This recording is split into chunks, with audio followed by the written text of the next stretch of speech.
दो ही रास्ते उनके पास है, तीसरा कोई विकल्प उनके पास नहीं है। या तो धर्म परिवर्तन कर ले, अरे तो भाग करके भारत में आए।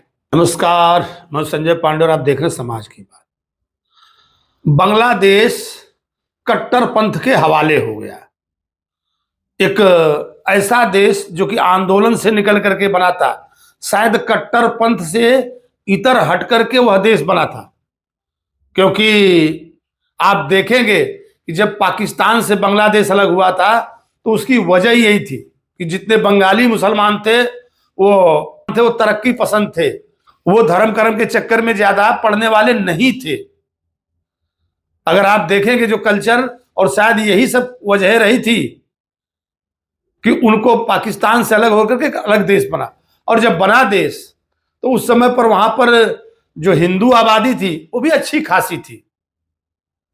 पाकिस्तान और भारत का जब बंटवारा हुआ तो पश्चिमी पाकिस्तान में तो कुछ कम हिंदू आबादी थी, लेकिन पूर्वी पाकिस्तान में ज्यादातर, क्योंकि जो बंगाली थे उनमें कहीं मुस्लिम और हिंदू का ज्यादा भेद नहीं था, न तो उनके रहन सहन में न तो उनके कल्चर में भेद था। लेकिन आज आग लग गई है बांग्लादेश को। आप देखेंगे जैसे वहां से पूर्व प्रधानमंत्री शेख हसीना को आनन फानन में भागना पड़ा, कट्टरपंथियों का कब्जा हो गया, और उसकी वजह वहां पर हिंदुओं पर हो रहे हमले। आप देखेंगे कि दीपू दास को भीड़ ने पीट करके मार डाला और मार करके पेड़ पर लटका करके जला दिया।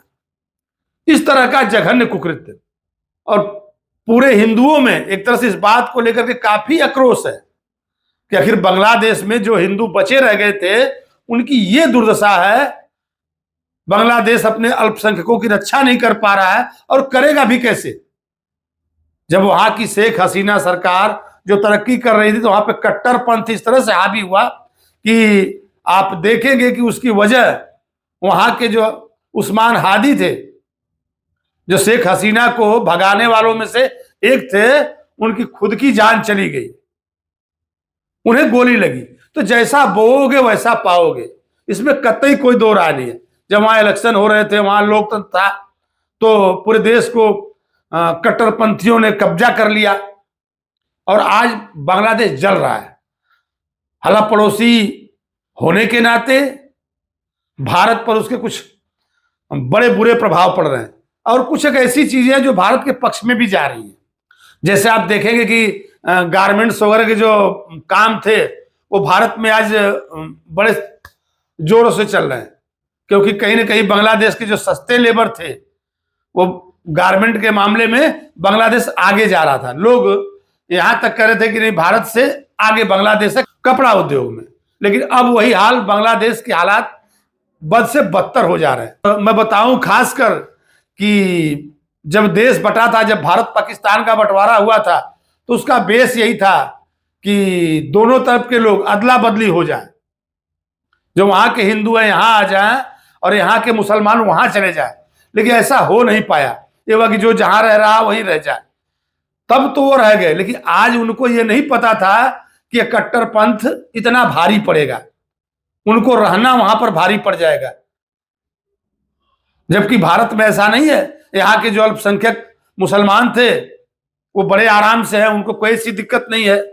लेकिन यही जो वहां पर रह गए और यहाँ पर संख्या भी बढ़ गई, यहाँ के अल्पसंख्यकों की संख्या काफी कुछ उसमें इजाफा हो गया, और वहां के अल्पसंख्यक घटते गए। कल के लिए एकदम से पूरे के पूरे साफ हो जाएंगे। वो अपने अल्पसंख्यकों की रक्षा नहीं कर पाए। और आप देखेंगे कि हमारे यहाँ एक बिल आया था, जो कानून बन गया CAA बना, तो हमारे यहाँ के कुछ जो राजनीतिक दल थे वो काफी विरोध किए। उनका कहना था कि नहीं, सरकार ने कहा कि इसमें हम लेके आए हैं कि जो भी सताए गए हैं धार्मिक रूप से, हिंदू सिख बौद्ध पारसी ईसाई, उन्हें हम भारत की नागरिकता देंगे। काफी बवाल हुआ था। उसमें कहना था कि नहीं, ये जो धर्मनिरपेक्षता की भावना है उसको खत्म किया जा रहा है, इसमें मुसलमानों को क्यों नहीं जगह दी जा रही है। तो उनका कहना था कि सताए गए यही हैं। तो वो लोग आंख खोल करके देख ले, वो पार्टियां जो CAA का विरोध कर रही थी वो आज आंख खोल करके देख ले कि ऐसे ही दीपू दास या दीपू दास के परिवार के लोग अब वहां पर अपने धर्म को कैसे बचा करके रख पाएंगे। वहां वो कैसे रह पाएंगे? तो उनको भाग करके भारत में आना ही पड़ेगा। आज नहीं तो कल पाकिस्तान में जितने भी हिंदू बचे हैं, अगर उनको अपना धर्म बचा के रखना होगा तो उनको भारत आना पड़ेगा, उनको फिर धर्म बदल लेना पड़ेगा। दो ही रास्ते उनके पास हैं, तीसरा कोई विकल्प उनके पास नहीं है। या तो धर्म परिवर्तन कर ले, नहीं तो भाग करके भारत में आए। और जरूर भारत को भी सोचना पड़ेगा कि भाई ऐसे लोग जाएंगे कहां, तो सरकार ने उस पर ध्यान दिया।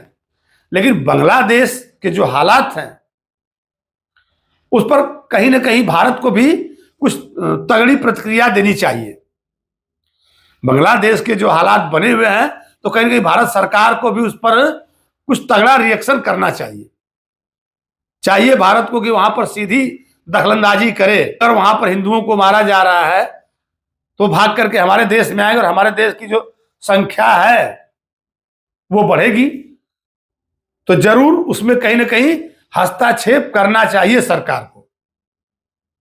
और आप देखेंगे कि बांग्लादेश में इलेक्शन की बात चल रही थी, वहां की जो यूनुस सरकार, कार्यवाहक यूनुस सरकार शायद इन सारे मामलों में विफल रही है। फिर मैं अपने अगले वीडियो में आऊंगा, तब तक के लिए धन्यवाद।